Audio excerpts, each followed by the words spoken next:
지속시키기가 너무 오래됐습니다.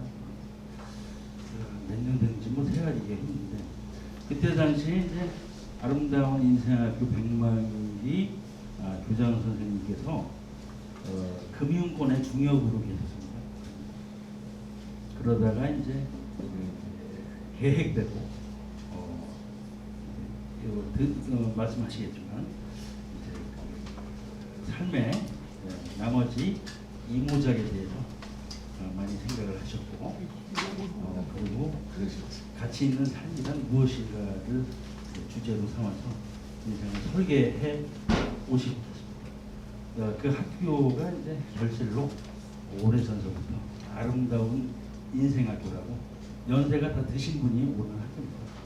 그래서 일어나고 우리 제가 존경하는 우리 선배님을 모시게 돼서 개인적으로 모시기 기쁩니다.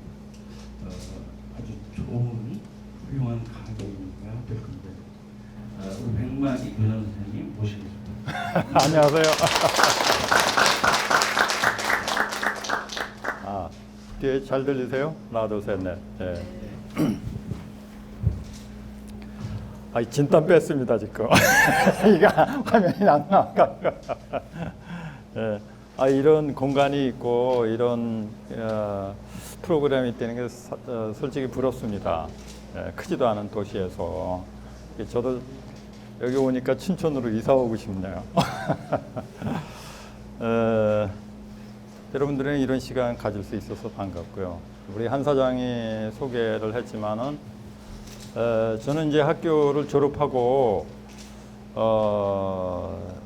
정신없이 일하다 보니까 언제 나이 40이 된 거예요. 지금 생각하면 나이 40이면은 뭐 상당히 젊다고 생각하는데 그때만 하더라도 저는 내가 벌써 나이 40이 됐다고? 그래서 병곡점이라는 게 있지 않습니까? 항상 40, 50. 나이 40이 돼서 내가 그때는 이제 어른이 된 것처럼 그렇게 오해를 했었죠. 그럼 내 이제 앞으로 직장 생활을 돈을 벌기 위해서 하는 일을 언제까지 해야지? 이제 그런 고민을 며칠 동안 했습니다. 왜냐하면 저는 70년 학번이거든요. 70년도에 우리나라 남자들의 평균 수명이 얼마나 됐을 것 같아요? 한번 55세 정도?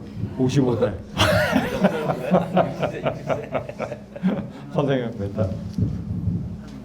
60세 정도 됐을 것 같습니다. 60세요.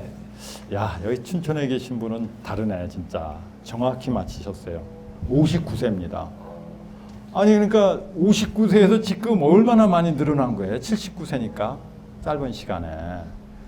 이제 저는 이제 그 생각이 나서 내가 이렇게 일만 하다가 생을 마칠 수는 없다 해가지고 난 나이 50에 은퇴하기로 목표를 세웠습니다.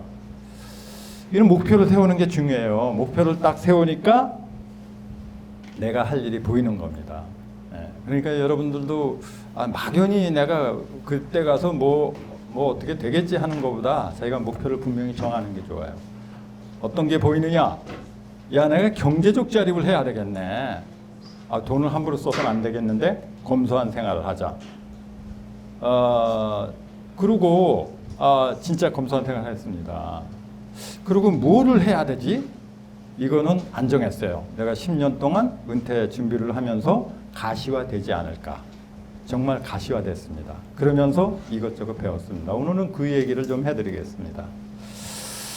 아까 이제 59세에서 79세까지 우리가 수명이 많이 늘어났잖아요. 그 원인이 어디 있을까요? 우리가 수명이 급작스럽게 늘어난 이유가 어디 있을까요? 의료기술의 발달. 의료기술의 발달이죠. 맞습니다. 의학이 많이 발달했어요. 근데 그게 아니에요. 상하수도의 정비래요. 상하수도. 상하수도가 정비가 돼가지고 가만히 생각해 보니까 우리 젊었을 때는 장피부수, 이질, 뭐 그런 수인성 질환이 많았어요. 지금은 없어졌잖아요.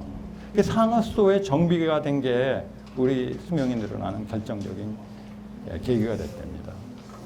근데 아직 정복되지 않은 병이 하나 있죠? 예, 암입니다. 암은 왜 이렇게 정복이 되지 않을까? 저도 호기심이 많아서 암에 대한 책을 굉장히 많이 봤거든요. 뭐 전 세계에서 지금 암을 치료제를 개발하기 위해서 굉장히 많은 노력을 하고 있는데 쉽지 않을 것 같아요. 전 나름대로 공부를 해보니까 의사들도 그거를 인정을 하고 왜 암의 치료는 어려운가? 우리 인간의 DNA가 전부 다르기 때문이라고 그래요. 이제 뭐 폐암 같은 거 그립백이라든지 그런 표적 치료제가 개발이 됐는데 그 약이 효과가 있는 사람이 있고 그 사람은 참 운이 좋은 사람이에요. 그 약이 효과가 없는 사람이 있어요. 불운하지만은 왜? DNA가 다르기 때문이라고 그래요. 그러면 DNA에 따라서 개발을 하면 되지 않을까? 그러면 개발이 가능하죠. 그러지만 경제성이 없어요. 그렇게 되면은. 그래서 이게 암이라는 게 정복하기가 쉽지 않구나. 그런 생각이 듭니다. 우리가 오늘 이제 제가 말씀드릴 거 여가 시간 활용을 이제 어떻게 할 것이냐. 이것도 우리 나름대로 DNA가 다 틀려가지고 정답이 있을 수는 없어요. 왜냐하면 여러분들이랑 저랑 가치관도 틀리지 생활 방식, 환경도 다 틀리니까. 그러니까 오늘 제가 드린 말씀은 저렇게 생각할 수도 있겠다 하면서 공감을 하는 분들도 있지만은 또 공감을 하지 못하는 가운데서 여러분들이 자기 생각을 키우는 게 저는 필요하다고 생각이 합니다.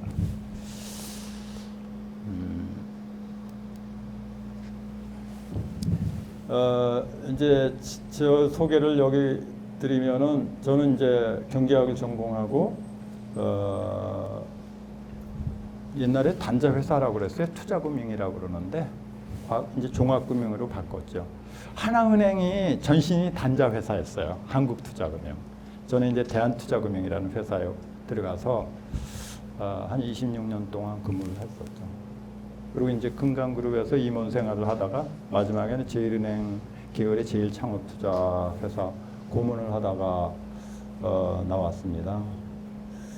그리고 이제 조금 이따 말씀드리겠지만 2012년도에 보건복지부에서 8만 시간 어떻게 살 것인가 그런 뭐 광고를 낸 게 있어요. 8만 시간? 8만 시간이 뭐야? 알아보니까 그게 우리가 은퇴를 해서 기대 수명까지 남아있는 시간이래요. 그 시간을 여하이 보낼 것이냐 하는 에세이를 공모를 한 일이 있는데 마감날 그냥 제 생각을 끄적끄적 적어서 냈거든요. 근데 발표 하루 전날 저한테 연락이 왔어요. 당신이 대상을 받아야 된다는 거. 아주 의외였습니다. 운이 좋게 대상을 받아가지고 상금도 그때 많이 받았습니다. 그 얘기도 해드리겠습니다. 그리고 블루마운틴 보이스라는 그 음악 단체에서 제가 베이스하고 드럼을 칩니다.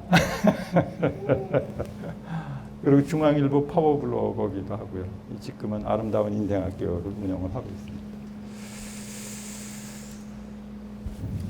아까도 말씀드렸듯이 8만 시간이 뭔가 난 물어봤어요. 그랬더니 우리가 이제 나이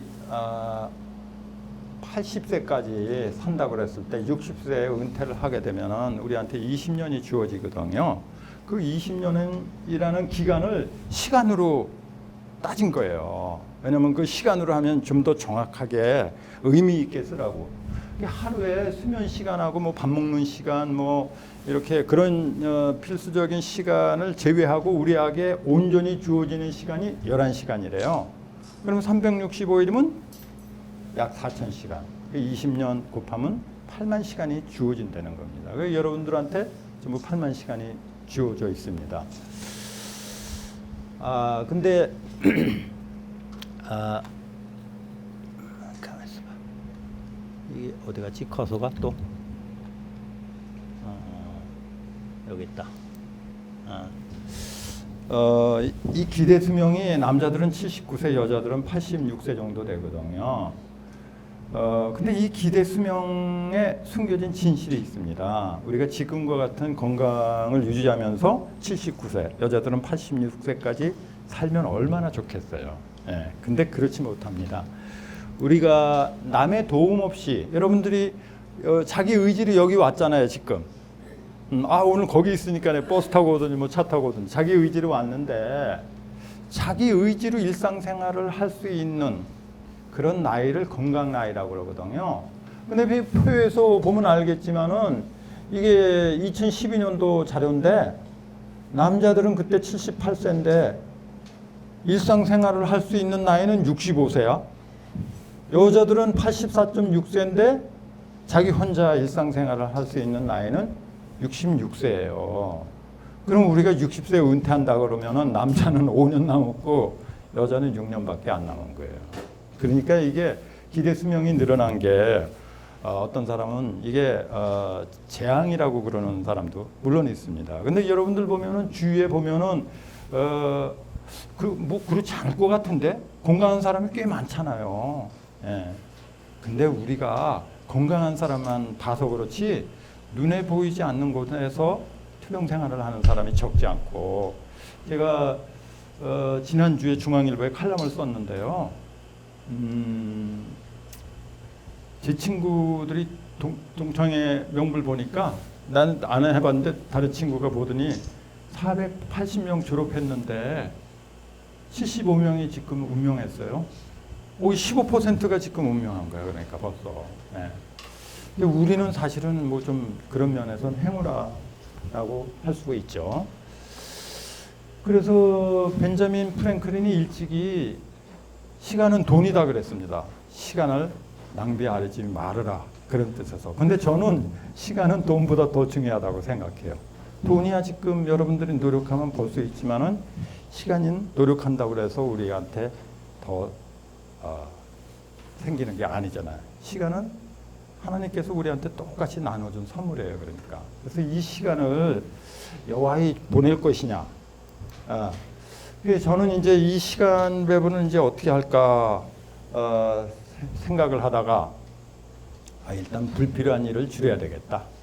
그 다음에 이제 버킷리스트라고 그러죠. 하고 싶은 일의 목록을 해야 되겠다. 근데 불필요한 일이 뭐가 있을까 이렇게 생각을 해보니까 뭐 여기저기 사람들이 은퇴를 하게 되면 저도 50세에 은퇴를 하니까 한 달 동안은 매일 밥 먹자고 연락이 와.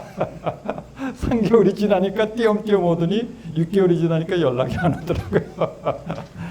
그래서 사람들이 그런 인간관계가 끊어질까 봐 그걸 유지하기 위해서 굉장히 애를 쓰는데 그런 게 과연 필요할까 하는 생각이 들더라고요. 그래서 저는 이제 그런 모임에 나가는 것을 좀 많이 줄였습니다. 예, 그건 뒤에 또 말씀드릴게요.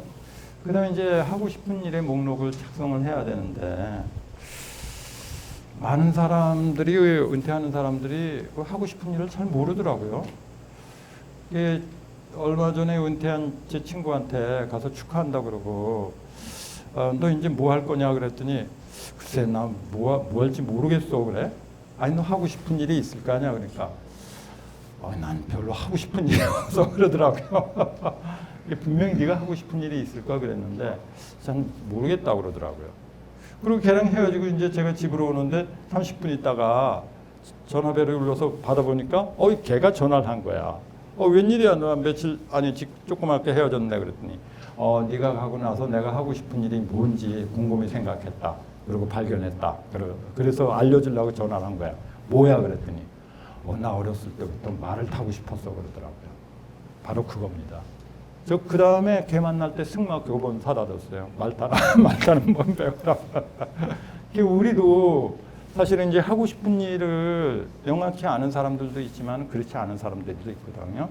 그 하고 싶은 일을 발견을 하는 게 중요하죠, 사실은. 그렇게 하기 위해서는 종이 3장을 놓고 일단 써보는 거예요. 과거에 내가 하고 싶은 일이 뭐였었지? 다 아주 작은 일 다 쓰는 거야. 그 다음에 현재 하고 싶은 일. 그리고 또 앞으로 내가 하고 싶은 일이 뭘까?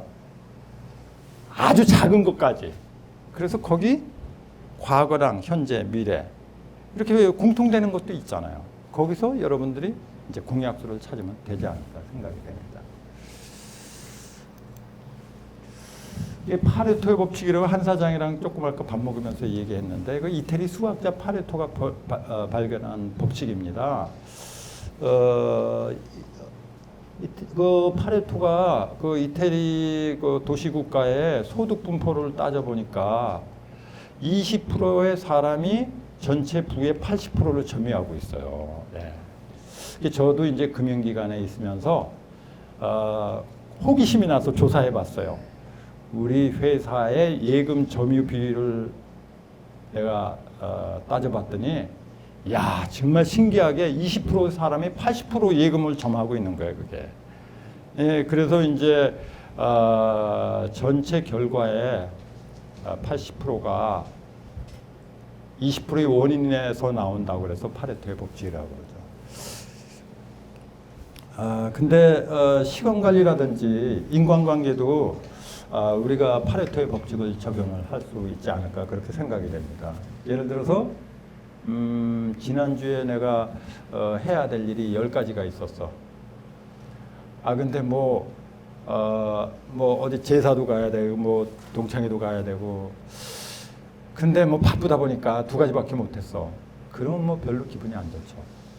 근데 그 2가지가 10가지 중에서 제일 중요한 일 1위하고 2위였어. 그럼 뭐 2가지밖에 안 했어도 중요한 일을 했으니까 그렇게 억울할 것 같진 않아요. 또 인간관계도 마찬가지입니다. 우리 굉장히 많은 인간관계를 갖고 있잖아요. 근데 어떤 사람은 그 사람 만나면 빨리 그 자리를 떠나고 싶어. 또 어떤 사람은 그 시간을 연장을 하고 싶어.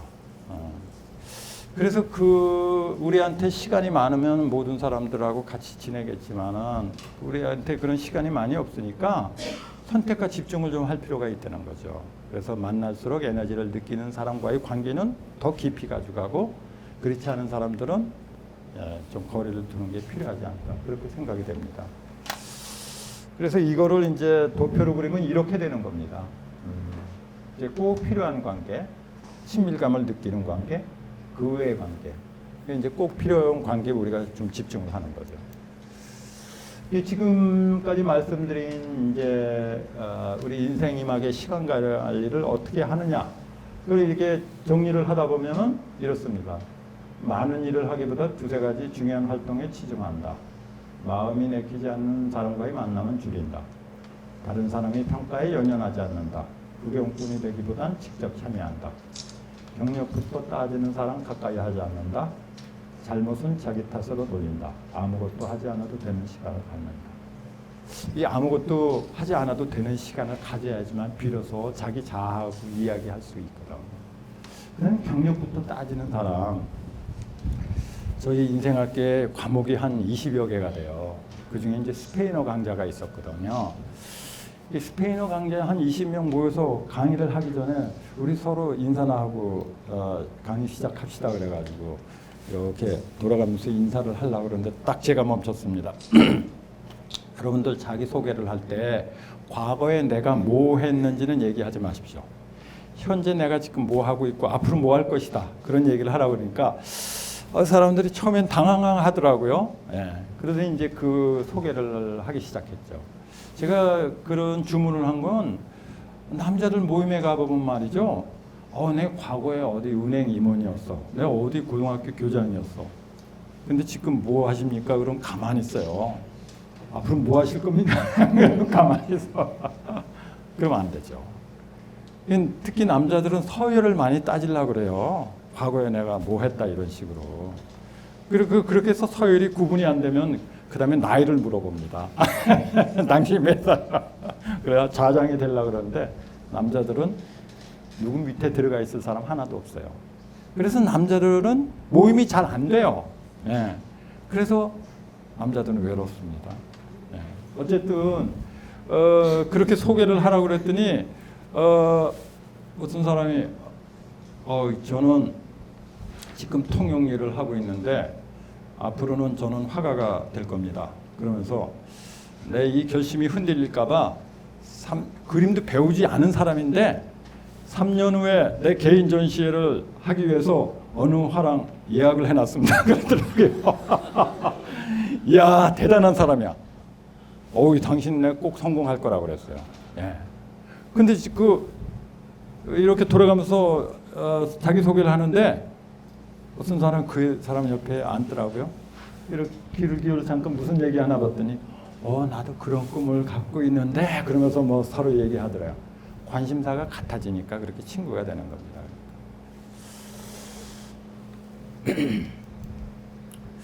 우리가 이렇게 시간 관리를 하는 목표가 뭐겠습니까? 우리가 남은 생을 이제 행복하게 살기 위한 게 아니겠어요?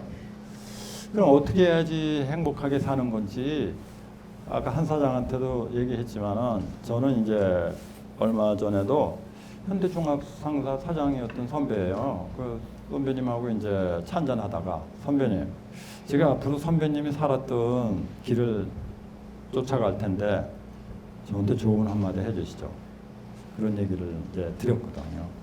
그분이 차 한잔 하면서 농담하다가 내가 그런 얘기를 하니까 가만히 이렇게 한 몇 분 동안 생각하더니 나는 그렇게 못 살았지만 당신은 이렇게 살았으면 좋겠다고 조언을 해주더라고요. 혼자 있는 시간을 많이 가졌으면 좋겠어 그런 얘기를 하더라고요. 저도 그렇게 생각하고 있었는데 그런 말씀을 들으니까 공감을 가더라고요. 또 이제 우리보다 먼저 살았던 사람들은 이제 책을 볼 수도 있고 묘비명을 볼 수도 있습니다. 그분들이 우리한테 어떻게 살아야 되는지 가르쳐 주거든요. 이게 매그넘이라는 이제 잡지에서 이걸 제가 사진을 따온 건데요. 이게 죽어가는 사람 옆에 가족들이 모여 있죠. 너희들은 어떻게 살아라 이런 얘기를 해줄 겁니다. 이게 호주의 호스피스 간호사가 아까처럼 죽어가는 사람들이 어떤 생각을 하고 있는지 설문조사를 했더니 너무 열심히 일을 많이 했다는 거예요. 두 번째는 남이 원하는 삶을 살았다. 감정을 있는 그대로 표현하지 못했다. 친구들의 우정을 잃은 것, 변화에 대한 두려움 때문에 행복을 위해 더 노력하지 못했다. 죽어가는 사람이 이걸 우리 애들한테 알려준 거라고요. 우리는 똑같은 후회를 하면 안 되겠죠.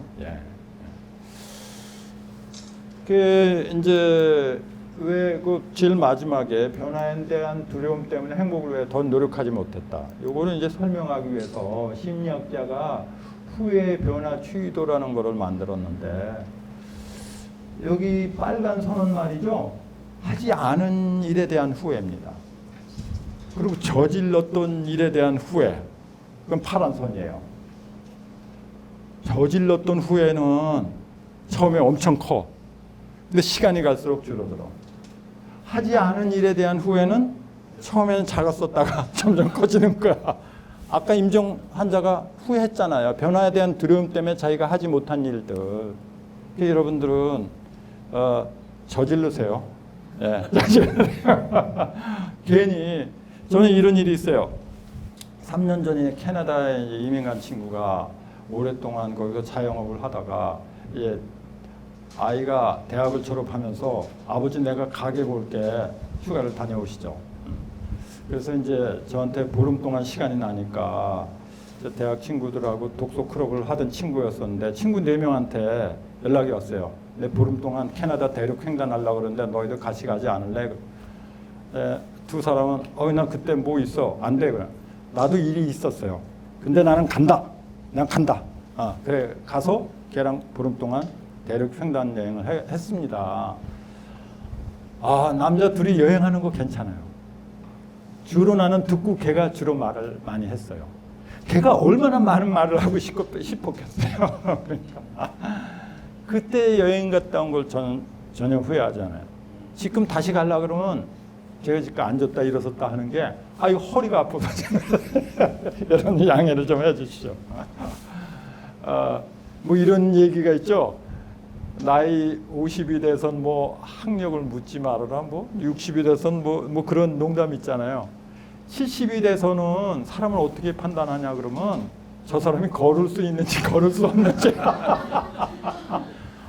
선생님처럼 저도 웃었거든요. 몇 년 전에. 이게 작년에 척추관 협착증 증세가 오는 거야. 내가 웃었는데 웃을 일이 아니더라고요. 어쨌든 여러분들이 같은 후회를 안 했으면 좋겠습니다. 이게 조금 아까 얘기한 제 친구들이랑 독서 클럽을 하면서 야 우리가 남은 인생을 살아가는데 뭐가 필요할까? 그냥 막 뭐 두서없이 얘기를 했어요. 그 신앙심이 깊은 친구는 있던데 걔는 종교가 있어야 될 거야. 또 아들이 있는 친구가 있는데 자식이 필요할 것 같은데 뭐 그런 얘기 다 있죠. 야 뭐니 해도 건강해야 돼 뭐 그런 얘기. 우리들이 얘기한 거를 이렇게 나이를 해보니까 첫째 건강, 둘째 배우자, 셋째 어느 정도의 돈. 그래서 우리는 이걸 1건, 2처, 3제, 4, 5, 5, 4 이렇게 얘기하는데 우리 남자들 경우지 여자들이 2번이 다르더라고요. 여자는 저기 딸이야 딸.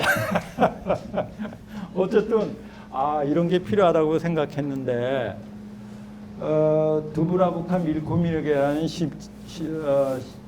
유럽의 심리학자가 쓴 책을 보니까 그 사람도 행복을 이루기 위해서 이런 기본 요소가 필요하다. 살아가는 사람 기본 요소를 채워줄 만한 돈, 뭐 믿을 수 있는 친구, 도전적인 일. 근데 이게 보니까 표현만 좀 달랐지. 아까 내 친구들이 했던 얘기랑 너무나 똑같아. 건강을 들여가면은 이분은 이렇게 네 가지가 충족이 되면 그 다음에 한 가지 더 감사하는 마음 그렇게 얘기를 하더라고요. 근데 우리랑 너무 똑같은데 미국 갤럽 연구소에서도 행복의 5가지 요소에 대해서 열거를 한 일이 있습니다.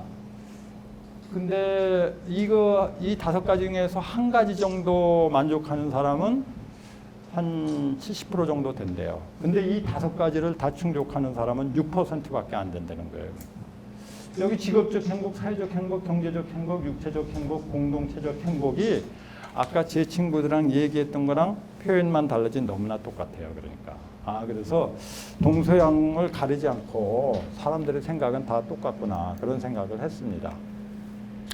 아까 말씀드렸듯이 이제 제가 먼저 살았던 사람들의 조언을 듣다가 19세기 폴란드 시인이었던 노르비트가 얘기한 거를 봤습니다. 그리고 제가 딱 무릎을 쳤습니다. 그 사람이 인생 희망에서 필요한 일이 3가지라고 그랬어요.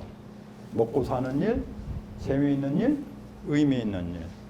그리고 이 3가지 일 중에서 한 가지가 부족하면은 그 사람의 삶이 드라마가 된답니다. 예. 사실 우리 드라마 보면 이런 일 많잖아요.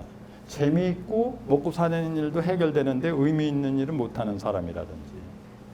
근데 이 3가지 중에 한 가지가 아니고 2가지가 부족하면 그 사람의 삶이 비극이 된다고 그래요. 가만히 생각해 보니까 찰스 디킨스 소설에 나오는 스크리지 영감님이 먹고 사는 일은 해결했는데 2-3가지를 못해. 근데 나중에 개과천선을 하긴 하죠. 그래서 오늘은 이 3가지를 우리가 여가를 통해서 어떻게 해결을 할 수 있을까 하는 걸 여러분들한테 말씀을 드리겠습니다. 우선 먹고 사는 일입니다. 부자가 모두 행복하다고 할 수는 없죠. 근데 먹고 살지 못해도 그것도 행복하지 못할 겁니다. 우선은 먹고 살아야 될 것 같거든요. 그러면 돈은 얼마나 필요할까? 저도 부끄러운 게 저도 이제 금융회사에 있었는데 몇 년 전에 금융회사에서 어떻게 신문을 통해서 기사화했냐면은 노후자금 얼마나 필요한가? 7억이 필요하다, 10억이 필요하다, 뭐 그런 얘기가 많이 났었어요. 금리가 떨어지니까 20억이 필요하다고 그러더라고요. 근데 삼성생명 은퇴연구소장이었던 제 지인 하나가 똑같은 얘기를 했어요. 근데 그 사람이 이제 은퇴해가지고 고백을 하더라고요.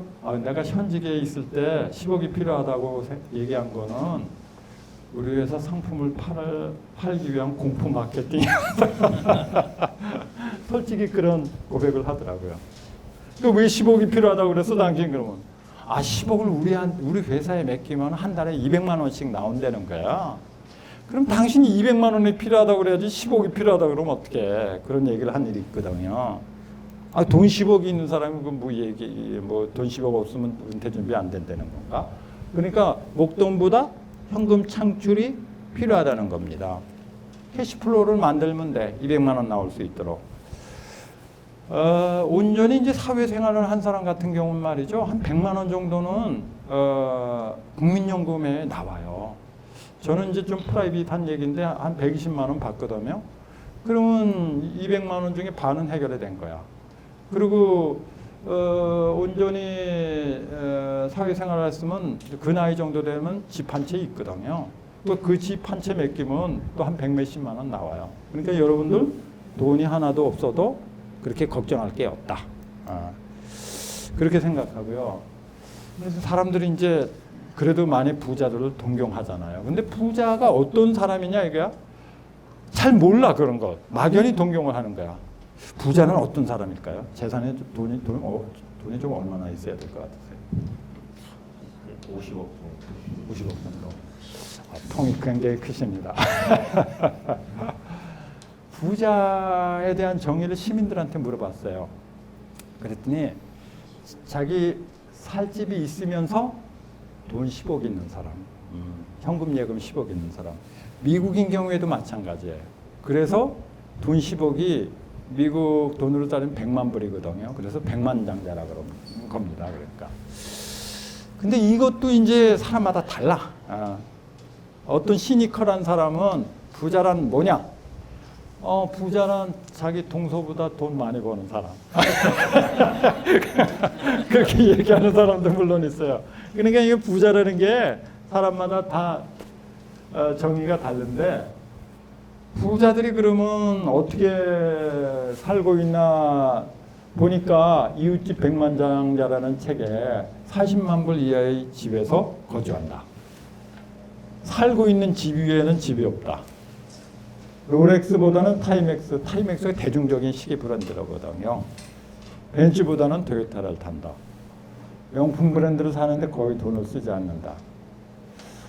40만 불이 우리나라 돈은 4억 4천이잖아요. 예. 사실 우리나라 돈의 가치가 없어서 그렇지. 워렌 버핏이 세계에서 세 번째로 부자인데 그 사람 사는 집이 얼마냐면 우리나라 돈으로 환산해서 7억이에요. 7억. 7억짜리 집에서 살고 있어요. 그리고 워렌 버핏은 포드 자동차를 타고 다니는데 차가 한 대입니다. 근데 우리나라 이건희 씨는 그 자동차 매니아거든요. 난 이거 잘 모르겠는데 부카티라는 자동차가 있는데 그게 한 20억 정도 된대요. 자동차 하나에. 근데 그런 자동차가 한 24대인가 있답니다. 그 워렌 버핏은 이건희 씨보다 뭐 10배는 더 뭐 아무튼 부자거든요. 회장님은 어떻게 포드 자동차 한 대밖에 없습니까? 그랬더니 나 동시에 차를 2대 이상 운전을 할 수가 없어. 그런 얘기를. 며칠 전에 신문에 났어요. 그 사람 스마트폰도 안 써요. 삼성 폴더폰 쓰고 있다고요. 그러니까 부자들은 보면은 그렇게 흥청망청 쓸 거라고 생각하지만 그렇지 않습니다. 그럼 누가 벤츠 자동차를 탈까? 이게 조금 우스운 얘기인데 제가 음악을 좋아해서 언제 호아마톨에 갔는데 좀 오래된 얘기입니다. 이제 폰이 자동차를 몰고 갔더니 거기 이제 늦어가지고 출입구에 좀 가까운 쪽에 됐더니 저 수위가 어이 폰이 차 빼! 거기 차 빼! 그러더라고요. 거의 반말로. 우리는 자동차가 신분을 나타내는가 봐. 그래서 벤츠 자동차의 수입국 제일 많이 수입하는 나라 세계 중에서 대한민국이 5위예요. 5위. 야, 놀랄 일이죠. 그래서 벤츠 자동차를 타는 사람은 부자가 아니고 부자는 아닌데 부자처럼 보이고 싶은 사람 있죠.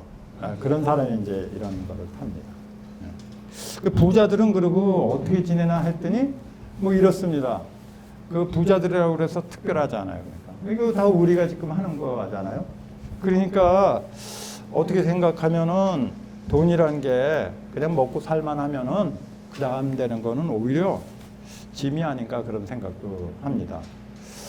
근데 그 우리가 은퇴를 하면은 뭐 그동안 모아놓은 돈을 잘 지켜야 돼요. 이거를 잘못하고 있어요, 지금. 은퇴를 하면은 마음이 조급해져. 그럼 뭐라도 해야 될 것 같아. 그래가지고 어디 대기업의 프랜차이저 뭐 설명회 갔다가 그 사람들 말에 혹해가지고 뭐 프랜차이즈 차렸다가 고생 억수로 하고 알량하게 남은 퇴직금 톡톡 털어 수가 있죠. 이게 이제 돈을 잘 지켜야 됩니다. 그런 사람들 꼬임에 빠지지 말고. 요새 그 최저임금이 올라서 그런지요. 그 편의점 하는 사람 편의점은 그만두고 싶은데 계약 때문에 그만두지도 못하고 편의점 주인이 아르바이트 학생보다도 더 소득이 작다고 그러더라고요. 그 폐업도 못한대요 지금 그 계약 때문에. 그 계약을 마치기 위해서. 참 자영업하는 사람들이 쉽지 않더라고요. 이 사진은 뭐냐면 말이죠. 이스라엘 유대인의 유대인 가정. 유대인들이 이제 인구가 800만이면은 전 세계 인구의 0.02%인가 그렇거든요. 근데 전 세계 경제의 80%를 유대인들이 지금 주무르고 있습니다. 미국 재무부 장관, 미국 FRB 의장 전부 유대인이에요. 그러니까 유대인들은 이렇게 인구도 작은데 세계 경제를 주름 잡을 수 있을까 하는 게 답이 여기 있습니다. 유대인들은 13살이 되면은 바르미츠바라고 그래가지고 성인식을 하거든요. 그 성인식을 할 때 친지들이 이렇게 모여서 성인식을 할 때 걔한테 봉투를 하나씩 주는 거예요. 축의금 같은 걸 주는 거죠. 그게 중산층 유대인 경우에는 4만 불이 된답니다. 4천만 원을 13살짜리한테 주는 거야. 그럼 걔가 그거를 운영을 해가지고 대학을 졸업할 때쯤 되면 회사 하나를 창업할 수 있는 자금이 된대요. 근데 그 4만 불을 나는 어떻게 이거를 앞으로 운영을 하겠습니다라고 거기서 밝혀야 돼. 그 자금 운영 계획을 13살짜리가. 그러면 저 아버지하고 삼촌이 1, 2년 전서부터 밥상머리 교육을 시키는 거야. 금융교육을 시키는 거야. 그러니까 이걸 어떻게 운영해야 된다고. 그래서 걔가 이렇게 발표를 하는 겁니다. 근데 제가 이제 저런 식으로 금융교육 받고 자금 운영하는 경험을 한 후에 대학을 졸업해서 뭐 JP 모건이라든지 골드만삭스라든지 이런 자금 운영 회사 들어갔어요. 부모로부터 우리나라 대학생은 용돈만 받아가 공부 잘해서 골드만삭스 들어갔어. 누가 자금 운영 잘하겠습니까? 13살부터 한 해 안고 아무것도 하지 않고 대학 들어가. 그게 유대인과 일반 사람들의 차이라는 거예요. 그래서 우리도 금융교육을 좀 받아야 되는데 우리나라 사람들은 금융에 대해서 너무 무지해요. 그래서 대한민국 금융문맹국가 해서 조선일보하고 중앙일보에서 시리즈로 기사를 냈어요. 왜 금융문맹국가인가? 이게 엘렌 그린스폰이라는 그 FRB 의장이 문자를 모른다. 문자 문맹. 그건 생활하기가 불편하다. 그러나 금융을 모른다. 그거는 그 사람의 생존이 위태롭다고 그랬습니다. 그만큼 금융 문맹이 문자 문맹보다 더 심각하다는 건데 우리나라는 전부 다 몰라요. 아버지가 알아야 되는데 밥상머리 교육을 시켜줘야 되는데 아버지가 모르니까 자식한테 그런 교육을 못 시키고 학교 선생이 알아야 되는데 학교 선생도 몰라. 사회에 갔는데 회사 선배도 몰라. 그게 현실이에요 지금. 그래서 금융문맹이다 이렇게 얘기하죠. 이게 무슨 표냐면요. S&P라고 있어요. 스탠다드 앤 푸어사라고 세계적인 신용평가기관인데 여기서 세계 각국의 국민들의 금융 이해력 지수를 조사를 해보니까 여러분들 여기 멀어서 잘 안 보이겠지만은 저쪽이 1위예요. 1위가 100점 만점에 71점을 맞았는데 공동 1위네. 어디냐면 노르웨이, 덴마크, 스웨덴. 스카디나비아 3국. 저 사람들이 실질적으로 국민소득도 제일 높은 나라입니다. 역시 금융 이해력도 많더라고요. 그 다음에 어디냐? 유대인이에요. 이스라엘. 야, 그러니까 이스라엘. 그 다음에 영국, 독일 이렇게 나와요. 우리나라는 몇인가? 100점 만점에 33점으로 77위야. 아니 세계 반도체 1위 생산국, 조선 2위, 자동차 생산 6위, 수출 세계 10위 국가인데 금융 이해력은 33점으로 77위야. 우리 앞에 어떤 나라가 있나 했더니 76위, 34점으로 우간다. 그 다음에 어디 있나 했더니 35점 67위, 가봉. 우리나라는 가봉이나 우간다보다 못해요. 이게 얼마나 이게 참 리얼합니까? 그래서 정부에서 문제의 심각성을 깨닫고 지금 고등학교 교사들한테 금융교육 시키고 있어요 지금. 금융감독원에서 이거 금융교육 지금 시키느라고 그러니까 여러분들도 금융교육을 받기를 원하고 받고 싶으면 거기 어플라이해서 받으세요. 금융교육 강사도 지금 양성을 하고 있으니까요. 그러니까 아직까지는 우리나라는 굉장히 멀었어. 이게 자금을 운영할 때 유동성, 안정성, 수익 이건 자금 운용의 3분법이라고 그러거든요. 유동성의 대표적인 상품은 현금 예금, 안전성의 대표적인 상품은 부동산, 수익성의 대표적인 상품은 주식입니다. 이거를 세 개를 잘 운영을 해야 돼요. 미국의 부자들은 실제로 30%씩 이렇게 운영을 해요. 근데 우리나라는 거의 부동산에 올인하고 있어 지금. 예. 근데 이게 기업은행에서 자회사 IBK 증권회사라고 있는데 거기 사장이 그런 부동산하고 회사채가 뭐 은행예금이랑 비슷하다고 그러면 그거랑 주식이랑 부동산과 주식 그다음에 현금예금 이 세 가지의 수익률이 어떤 게 높은가 했더니 1980년도를 그때 기준으로 해서 지금까지 운영을 했을 때 보니까 어떤 게 제일 높겠어요? 30년 동안 운영을 했을 때 사람들은 다 강남 아파트라고 생각하죠. 이 사람이 저 노란선 옆에 파랗게 한 게 강남 아파트입니다. 근데 강남 아파트가 3위였어요. 제일 높은 건 은행예금이었습니다. 두 번째로 높은 게 주식이었고 강남 아파트가 3위. 그다음에 일반 아파트 쭉 뭐 이렇게 나오죠. 은행 예금이 제일 높다는 게 이해가 안 가죠. 네. 근데 제일 높아요. 30년 동안 따져보니까. 근데 높을 수밖에 없는 게 제가 아까 그 은퇴 준비를 하면서 검소하게 지내면서 예금을 많이 했거든요.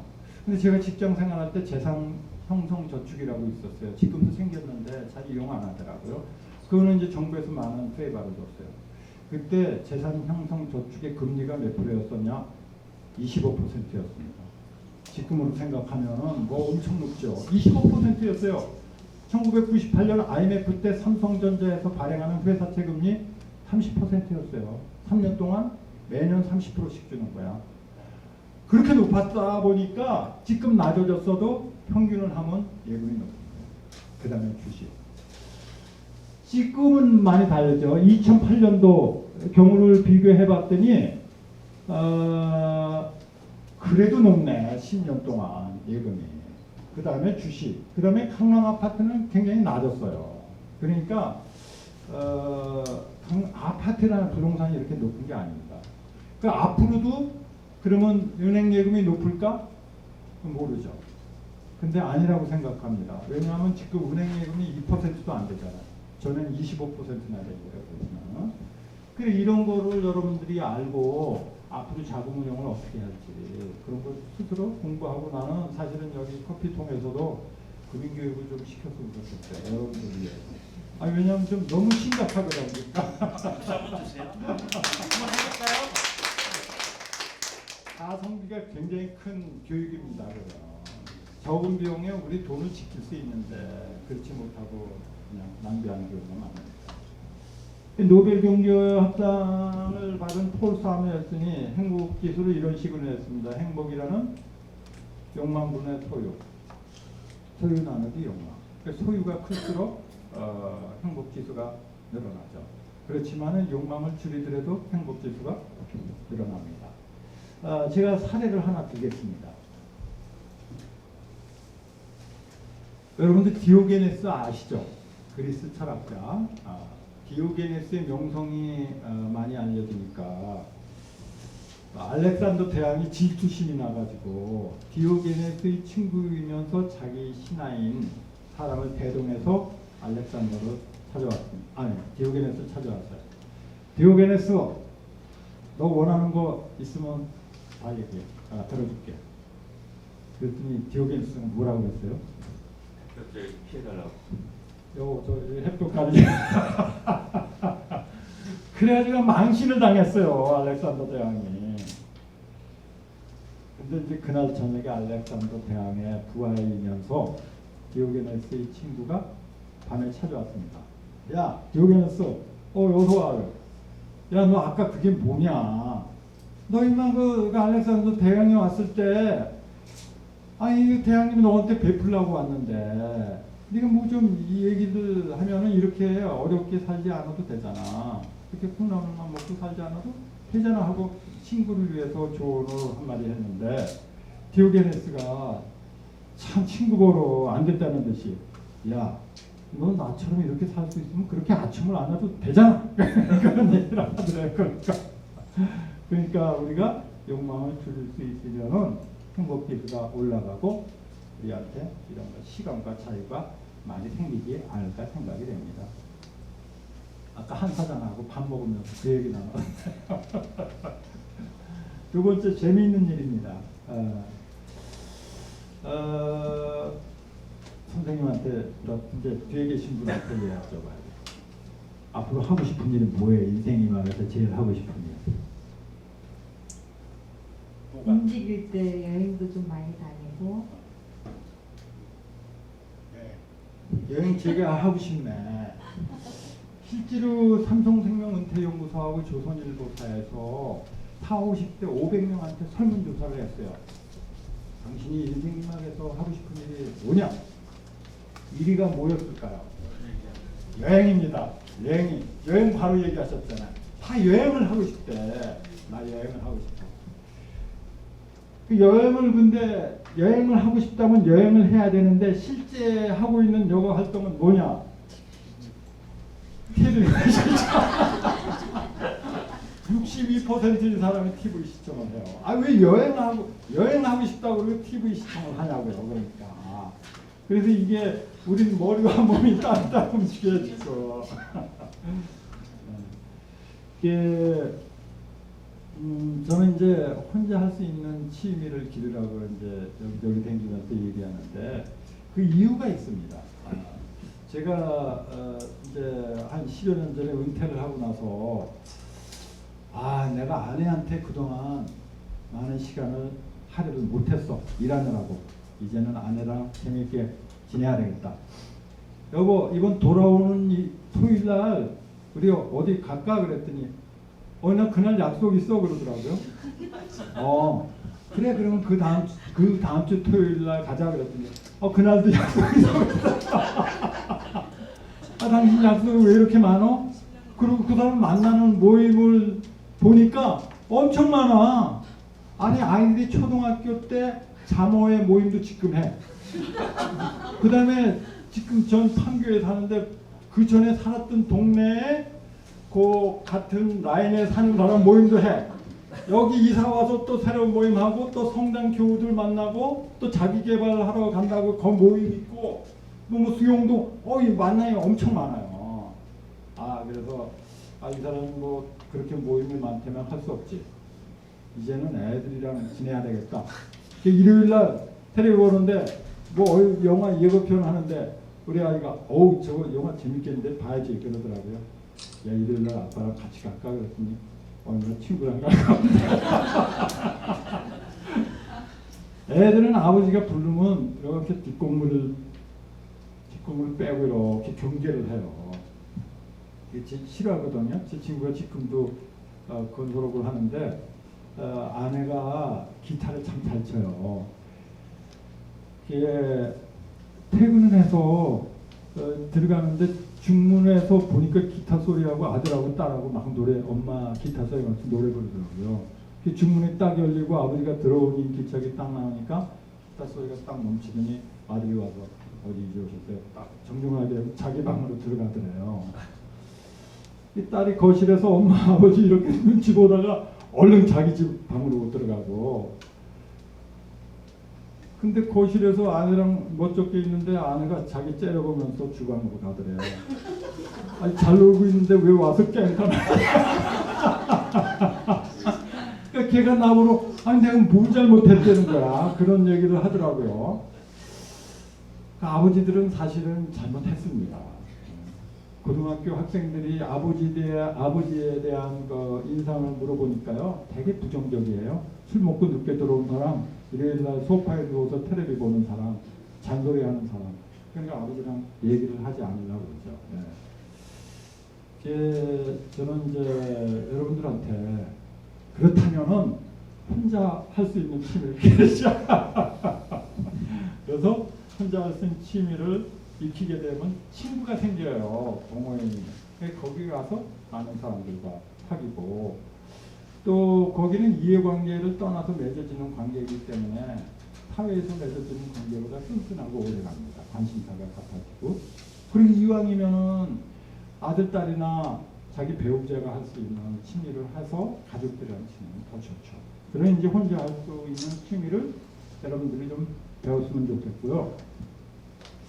취미는 이제 그럼 어떤 취미를 해야 되지? 제가 여기 보여드리고 싶은데 지금 이제 다음에 와서 보내드릴게요. 아까 한 사장이랑 그거 동영상 보여드리려고 그러다 성공을 못했거든요. 아이디 또 언제 또? 후회하지 저는 말고 이제 시도는 해보시죠. 예? 후회하지 말고 시도는.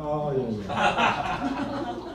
근데 이게 제가 취미 생활을 잘한다는 소문이 나서 그런지 MBC에서 이제 저를 초대해서 취미 어떻게 즐길 것이냐라는 프로그램을 하는 걸 보여드리고 싶어서 그러는데, 제가 그때 이제 취미 활동을 하는 데는 능동적 취미와 수동적 취미가 있다, 그런 얘기를 하면서 가급적이면 능동적 취미를 하기를 권합니다, 이렇게 얘기를 했죠.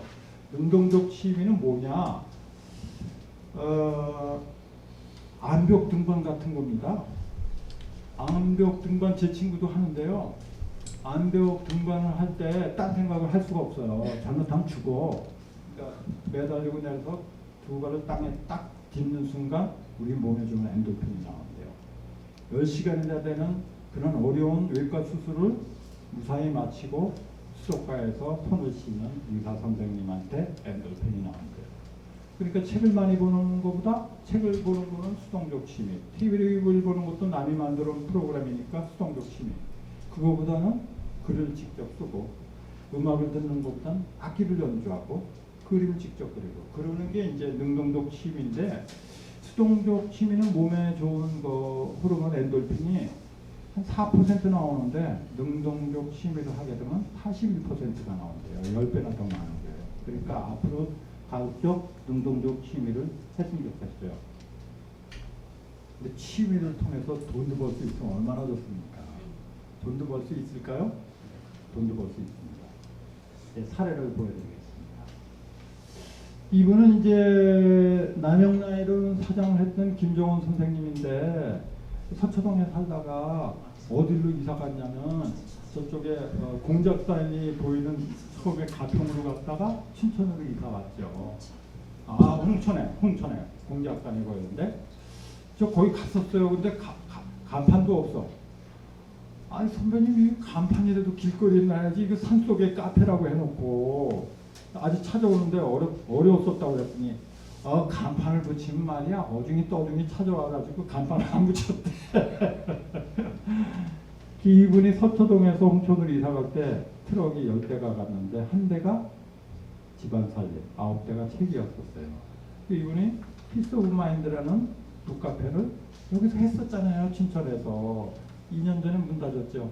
그래서 나 이제 나이 70대 가지고 나 인생 산막은 작가로 살 거야, 그런 얘기 하시고 이분 아주머니가 독일 지사에 갔을 때 알렉산더 빵집에서 빵 굽는 거 배워가지고 부부가 같이 그런 취미를 이용해서 생활에 종사한 일이 있고요. 그 친구는 제 후배인데 만도린을 들고 있거든요. 현대그룹의 연구원이었어요. 근데 어느 날 부인도 만도린을 같이 치는 동호인이었었는데 이화여대에 가서 만도린을 갖고 오는데 부인이 여보 당신이 남들을 가르칠 정도로 만도린 실력이 있다고 생각해? 그런 질문을 하니까 쇼크를 받았어요. 그리고 현대그룹에 있다 보면은 원서를 일주일에 한 권 정도는 읽어야 된다고 그러더라고요. 근데 밑에 애들은 계속 치받쳐 올라오고 그러는데 이제 내 과연 여기서 오랫동안 생활할 수가 있을까 하고 고민하다가 마누라가 쇼크를 주는 바람에 사표 내고 이태리 파도바로 가서 거기 7년 과정에 만드는 학교가 있대요. 거기 들어갔어요. 그래가지고 귀국했습니다. 요새도 서울시향하고 협연을 하고 그래요. 만도린을 제대로 공부한 사람이 그 사람밖에 없어. 그게 여보, 당신 현대그룹에 있었으면 지금 아마 사장이나 임원이 됐을 거 그랬더니 제 친구가 지금 임원이 전무입니다 그러더라고요. 아니 당신 그럼 괜히 그 이태리 파도바로 가가지고 만도린 배운 거 후회 안 해? 그랬더니 후회 안 한대요. 왜냐하면 자기 친구는 이제 거기서 떠밀려 나온 나이인데 앞으로 자기는 30년 이상 이런 일을 할 수 있다는 겁니다. 그 서울시향에서 교향곡 연주할 때 가끔 이 친구 나오고 저한테도 이제 초청장이 올 때도 있어요. 이거 취미를 이용해서 이 친구는 의미 있는 일도 해요. 대한안구기증협회 자산마켓을 많이 하더라고. 좋아하는 일 통해서 돈도 벌고 의미 있는 일도 하더라고. 이 사람은 나랑 이제 은행에 같이 있었던 분인데 저도 미술을 참 좋아하는데 이 친구도 미술 좋아하거든요. 또 보너스 타면 그림 하나씩 사가지고 있다가 사실 하나은행 강남 본부장 할 때 은퇴했어요. 미리. 저 친구 좀 아까운데 그랬는데 그러고 나서 청담동에다가 화랑을 차렸어. 지금 키아스라고 한국국제화랑아트에서 고객들한테 그림 설명하는 거예요. 근데 이 사람이 일찍 나와서 그렇지 그 이후에 이 사람 동료들 뭐 임원도 하고 그랬지만 다 나와서 아무것도 안 하는데 이 사람은 지금 아직도 돈 벌고 있어요. 그 취미를 이용해서 돈을 버는 그런 게 있습니다. 이제 은퇴하면 뭐 하고 싶은 일 있죠 누구든지. 네? 얼마냐면 여행 가고 싶다고 그랬잖아요. 저도 은퇴를 하면 뭐 하지? 10년 동안 준비를 하다가 딱 생각난 게 발견한 게 있어요. 뭐냐면 좀 클래식 음악을 좋아해서 제가 나이 30대 서대문의 객석 사옥에서 조그만 공간에서 실내악을 연주한다는 얘기를 듣고 제가 거기 자주 갔습니다. 이만한 공간에서 실내악하고 탁자에다가 닫아놓고 연주자하고 관객들하고 그 음악회를 마치고 그 다과를 들면서 담소를 나누고 그랬거든요. 그래서 내가 돌아오면서 나는 은퇴해서는 저 일을 해야 되겠다 하고 생각하고 저 일을 하겠다고 생각하니까 더 이상 기다릴 수가 없었어. 빨리 은퇴하고 그 일이 하고 싶어서. 그래서 서현동에다가 한 60평 되는 공간을 빌려가지고 이런 식으로 매주 목요일날 실내 음악회를 했습니다. 네. 저기 제일 오른쪽에 콘트라베이스 피아노 옆에 앉아 계신 분은 신동원 선생님이라고 옛날에 1964년도에 만화영화 홍길동으로 대종상 받으신 분이에요. 아우님이 신동우라고 여러분들 기억날 거예요. 신동원 형제. 근데 저는 만화도 잘 그리지만은 클래식 음악 해설가였어요. 저분을 모셔가지고 오늘 연주할 것은 모차르트의 피아노 소나타 331번인데 이 곡은 어떤 설명을 하고 우리가 듣죠. 근데 이분이 만화가다 보니까 연주를 할 때 연주자도 이렇게 스케치 해가지고 끝나면 주고 그랬어요. 근데 작년에 돌아가셨어요. 90세로. 네. 그래서 참 아쉬운 얘기입니다. 이분이 여기서 지금 지금 또 다른 연주회 하면서 그 제가 여가 생활했던 거를 사례를 잠깐 보여드릴게요. 저는 친구들이랑 락 음악을 하면서 드럼을 치기도 하고 컨트리 음악을 할 때는 이제 콘트라베이스를 하기도 하고 그럽니다. 이게 이제 우리가 이런 거를 한다고 알면서 어느 잡지사에 와서 한번 모델이 되달라고 해서 찍어줬던 거고요. 저희가 이렇게 놀기만 했던 것은 아니고 의미 있는 일도 했습니다. 저기 제 오른쪽 사각형 안에 신동원 화백이 보이죠. 우리가 지체장애자들을 초청해서 정원음악회를 했는데 신동원 화백께서 아이들 그림도 스케치도 해주고 그 옆에 있는 분은 문재한 선생님이라고 KBS 방송기자 1호예요. 그분도 오셔서 덕담을 해주고 2012년도에 돌아가셨지만은 이런 식으로 이제 밴드 활동을 하면서 의미 있는 일을 좀 해봤습니다. 이건 이제 저희가 연주를 하고 있는 그런 장면이죠. 근데 또 지금 음악 못지않게 이제 미술도 제가 좀 좋아했거든요. 근데 미술을 좋아하게 된 거는 이유가 있어요. 제가 대리 시절인데 한 번은 그 국민은행장을 역임하신 이제 저희 사장께서 백대리 불러서 갑자기 야 너 어디 선물해야 되니까 그림 하나 사와라 그래서 알았습니다 그러고 그림 어디서 사야지 하라면 갔는데 뭐 그림 볼 줄 알아요. 그 선생님이 이제 그 화랑 시인이 권해주는 풍경화 하나 갖고 와서 드렸어요. 그랬더니 보시면서 나한테 물어보는데 나는 한마디도 얘기를 할 수가 없었어. 거기에 그림에 대해서. 그래가지고 그 다음 주일날 저희 집 옆에 살고 있는 김어골이라는 경희대 교수, 미대 교수를 찾아갔습니다. 선생님, 이게 직장 생활하니까 그림도 알아야 되는데 어떻게 하면 좋겠습니까? 그랬더니 그림을 많이 봐라 그러더라고요. 무식한 사람이 용감하다고 그림을 많이 보고 댕겼어요. 그림 보는 눈이 몇 년 동안 댕기니까 뜨여지더라고요.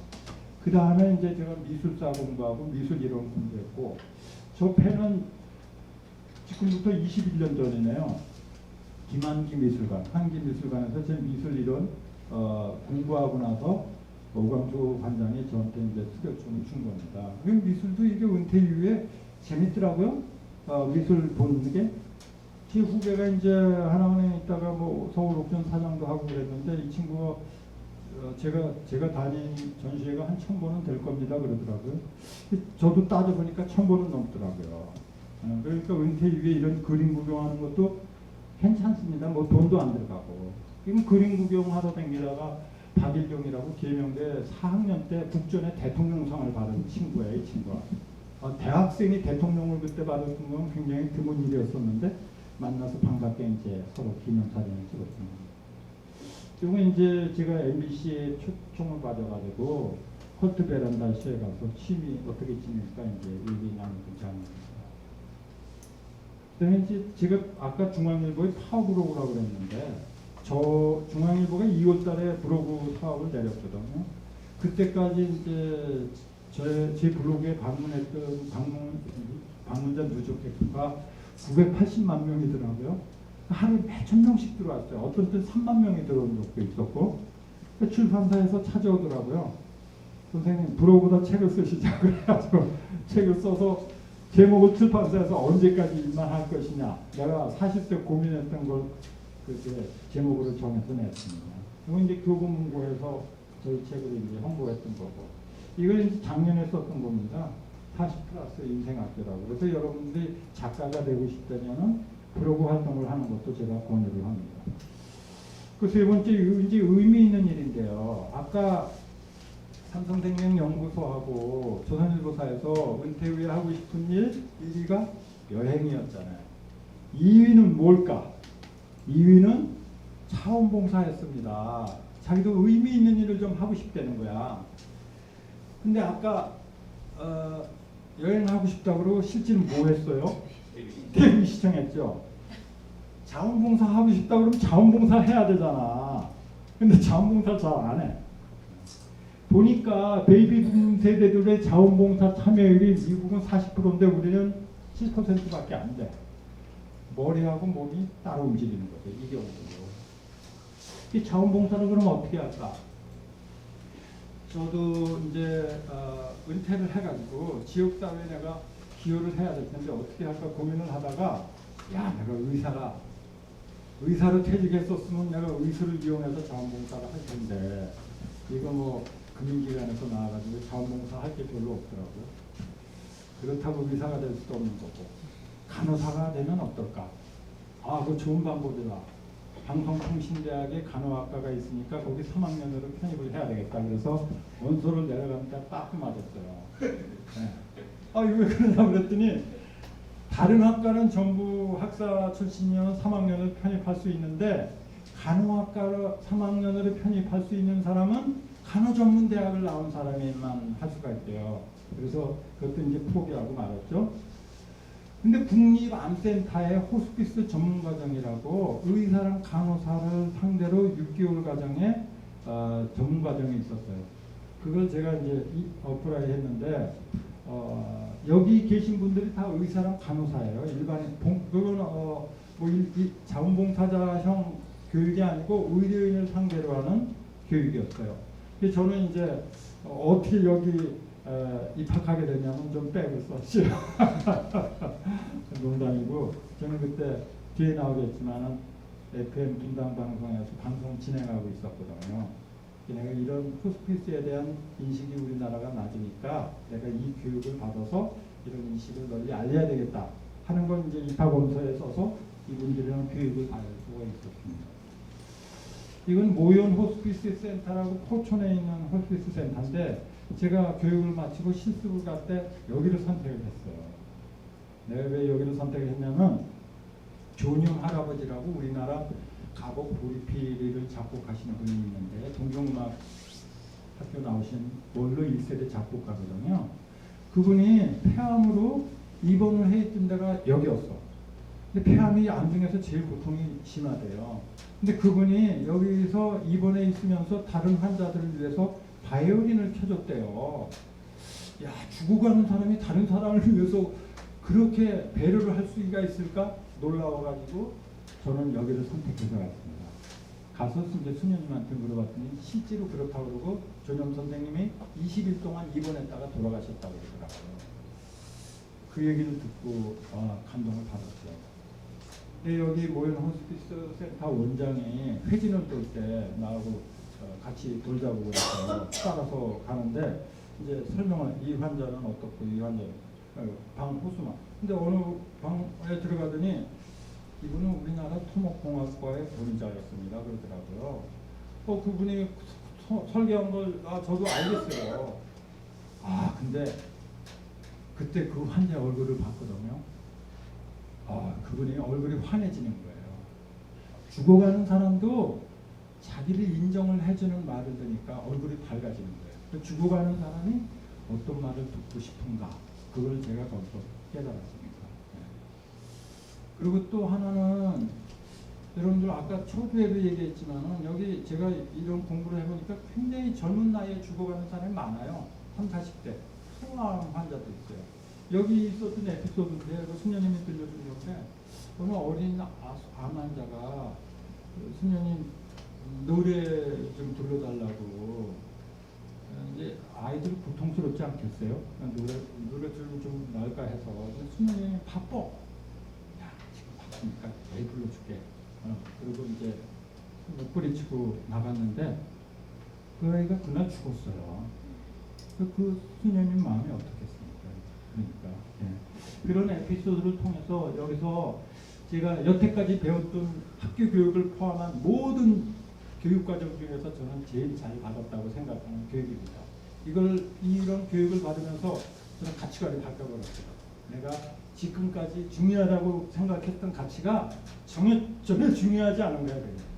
그러고 나서 이제 많은 생활의 변화를 가져왔습니다. 그 자원봉사, 아까 친유활동 사례처럼 자원봉사 활동한 걸 제가 좀 소개를 할게요. 제가 은퇴를 하고 나서 신문을 보니까 우리 분당에서 분당 FM이라는 방송에서 방송 진행자를 모집하더라고요. 그래서 어플라이 했습니다. KBS 9시 뉴스 앵커 출신이었던 정영석 사장이 방송 해본 일이 있냐고 그러더라고요. 근데 거기 어플라이 한 사람이 다 전직 방송인이어서 난 방송한 일이 없는데 대학교 다닐 때 무교동 음악다방에서 학비를 버느라고 그때 DJ를 좀 했었다고. 괜찮아. 그럼 괜찮다 그러더라고요. 이제 방송을 진행했습니다. 그런 경험이 있어가지고. 그래서 지역에 사는 분들을 초청해서 인터뷰를 하는 거예요. 이분은 이제 시민종 성균관대학교 총장이면서 새마을 중앙협회 회장까지 지내셨죠. 독일의 하이델베르그 유학 갔을 때 얘기를 내가 물어보면 너무 잘하시는 거야. 여러분들도 하고 싶은 얘기가 있거든. 그걸 누가 물어봐요. 그거 아주 좋죠. 그런 방송을 이제 하고 2년 동안 나머지 2년 동안은 저는 아까도 친구들이랑 독서하라고 하지만 저는 책을 좀 많이 보거든요. 한 일주일에 3권 정도 봅니다. 예, 그 중에서 좋은 책이 있으면 선택해서 일주일에 한 번씩 여기서 읽어주고 그랬는데 시각 장애인 점자 도서관이라니 있다는 존재를 알았어요 그때. 나는 여기서 일하는 것보다 거기 가서 시각 장애인들 위해서 책을 읽어주는 게 더 중요할 것 같아. 그래서 이제 분당방송 그만두고 시각 장애인들을 위한 봉사를 했습니다. 이게 서강대 장영일 씨가 쓴 책인데요. 살아온 기적, 살아갈 기적. 저게 점자 도서인데 보통 일반 에세이지 요만한 거 하나 점자 도서로 만들려면 두께가 이런 거에 2권을 만들어야 돼. 그리고 저거 점자를 읽으려면 굉장히 오래 걸리고 비용도 조금 많이 들잖아요. 그래서 저희 같은 목소리가 괜찮은 사람을 뽑아가지고 저런 식으로 책을 읽게 하면은 저게 MP3를 변환이 되거든요. 저거를 시각장애인들한테 들려주는 거예요. 그 사람들은 청력이 발달해가지고 우리보다 더 빨리 알아듣거든요. 근데 나도 듣고 싶거든. 내가 읽었던 얘기를 나도 좀 듣고 싶은데 나한테는 안 빌려줘.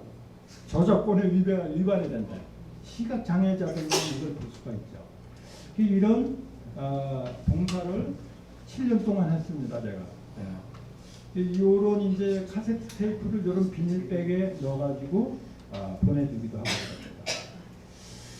그리고 또 저희 집 앞에 이제 성남 아트센터가 은퇴하는 해 생겨가지고 거기 자원봉사자로 등록을 해서 여기서 봉사를 좀 해야 되겠다 해가지고 이게 10년 전에 이제 자원봉사자들 기념사진 찍은 거예요.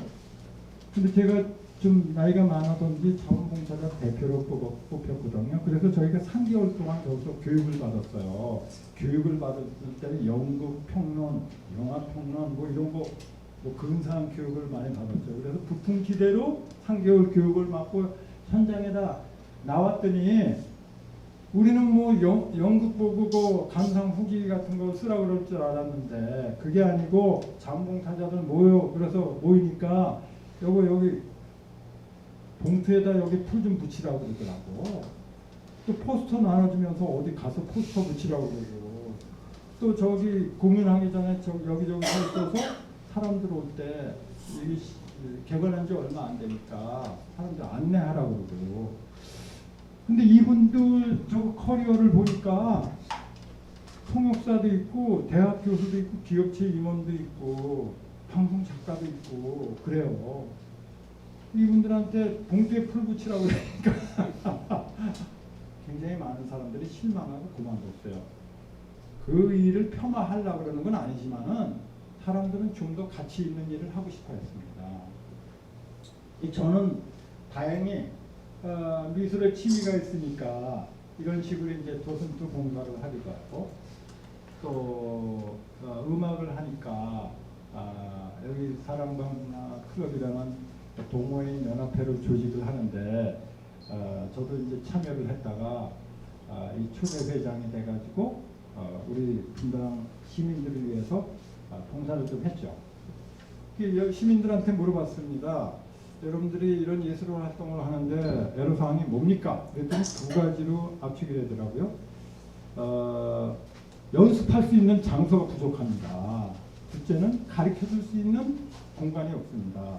그래서 제가 제일 저쪽에 제 후배인데 당신 여기 와서 제일 요들하는 사람이거든요.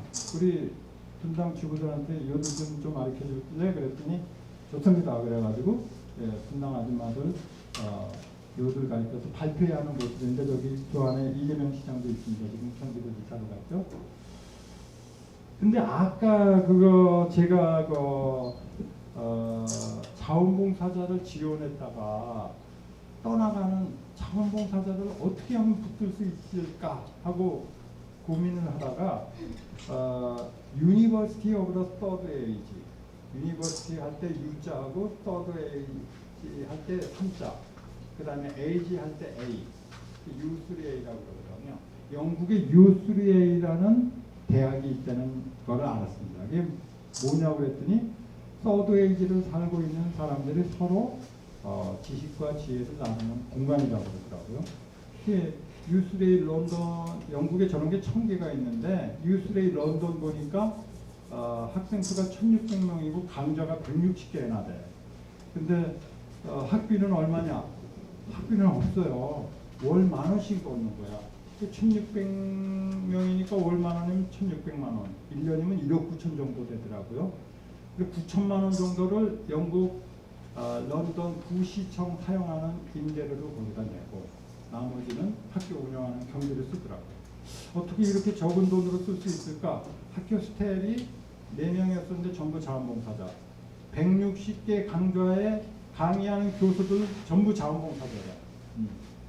이거를 우리 분당에 도입을 해야 되겠다 해가지고 2012년도 은퇴 후 8만 시간 보건복지부에서 에세이 모집할 때 그런 계획을 제가 공모를 했습니다. 그러니까 이제 그 뜻이 좋다고 대상을 이제 준 것 같아요. 그리고 이제 대상을 받으면서 제가 소감을 발표하는 것이었고요.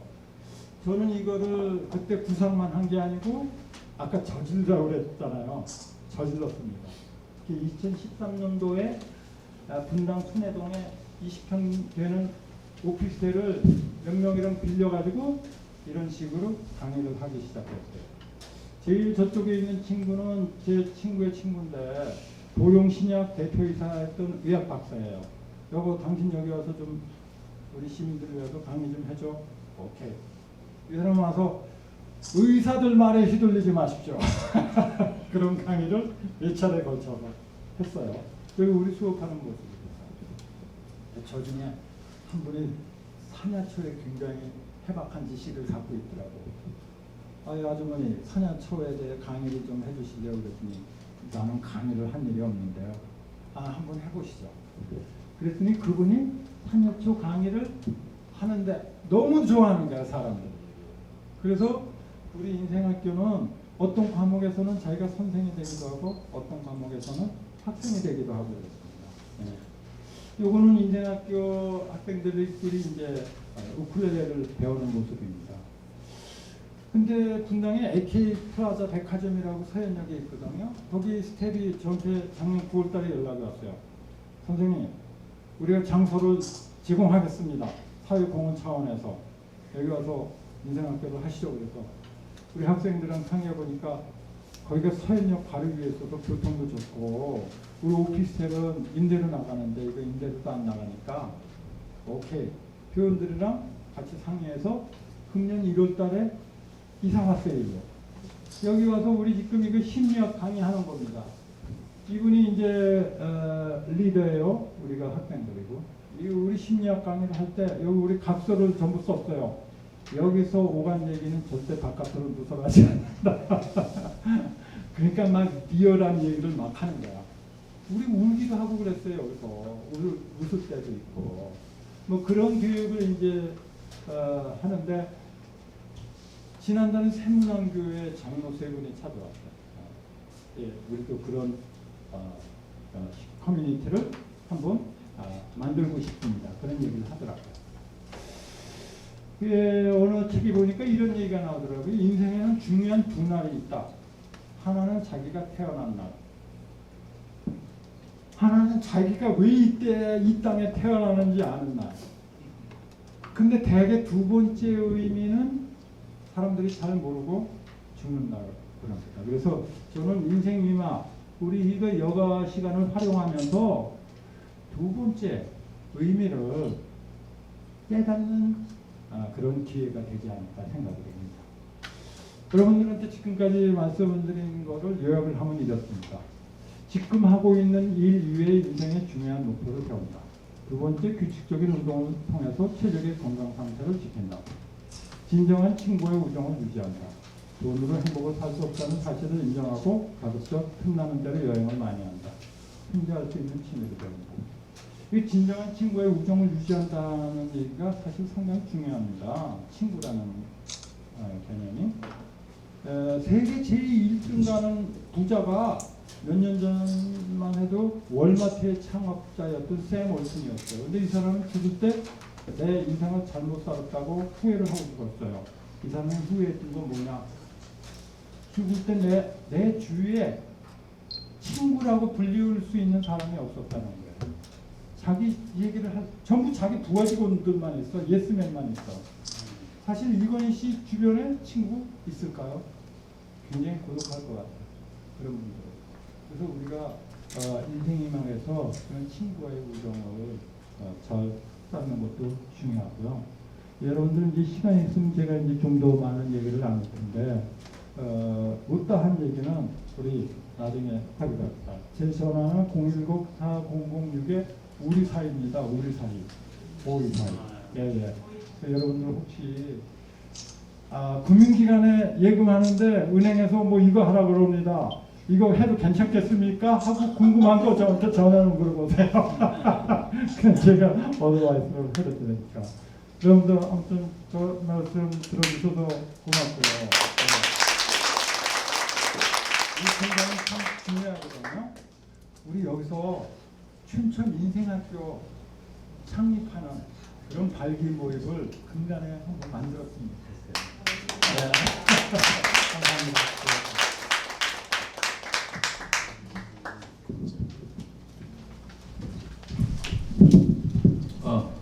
어떠셨습니까? 너무 이제 다 다양한 경험 얘기도 절절하죠. 경험만큼 사람을 감동을 주는 게 없는 것 같아요. 오늘 굉장히 허리가 안 좋으시거든요. 그러면서도 분당에서 이곳까지 귀한 시간 내주셔서 너무 감사드리고요. 제가 간단하게 생각이 나는 게 있는데 안병욱 박사님 아시죠? 그 아드님이 이제 그 부총장을 하고 계세요. 할비하게.